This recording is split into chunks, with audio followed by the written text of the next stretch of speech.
E tatari hi kaka ana te iwi o Whanganui ki te whakatau a Morris Williamson mo te H i te ingoa Whanganui.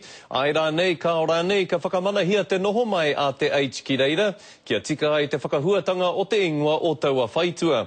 Kia whakawhiti atu tātou i nei ki tō mātou mātanga tōranga pū kia Tina Wycliffe. Tina, he anga kōrero o te wā. Ai, ka tahi anō mātou ka rongo kua uti te minita Morris Williamson tana arotake i tēnei kaupapa. Ai ki ngā whakamārama hei a pōpō ka mōhio te iwi o Whanganui hiaha te aha. Utira tērā te whakapai, kua aro mai ki tā ngā pautaunaha o Aotearoa i whakahau, ara kei te he te whakatakoto o Wanganui whakaurua he H.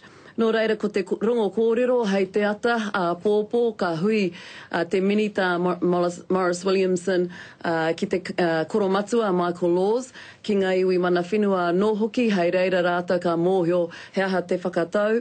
Nā, i rongo au Michael Laws i runga i tana ke hōtaka reo irirangi i te ata nei, kei te tapu katoa e nei whakaritinga me ngā kōrero, engari e kōrero ana i anō nei he tino āhua kei te haere. E kore pia ia e hari koa i nā whakamanahia te H ki roto i te ingoa Whanganui. E hoa ki te whakamanahia te noho mai a te H nei ki tēnei o ngā whaitua nui o Whanganui, mea hara ngā kai pakehi o te rohe. E hari te mea kua herea rātou ki te whakatau mā rātou anō e whiri mena ka whakaurua te H kaore rānei, ka rātou anō te tikanga.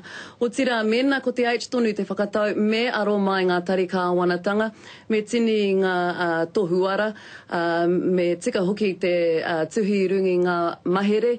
Engari, hari te mea kua herea te kaunihera. A Michael Laws rānei, nā runga i tērā kei te āhua noho taiapa tēnei whakatau, o tira kāre kore mena ka whakai mai, kua whakai mai te minita ki te H, ka tino hari kua ngā iwi mana whenua o Whanganui. Skori. Tāria te rā a pōpō, kia mōhio pū ai tātou he aha te aha. Tina Wycliffe, tēnā rā koe.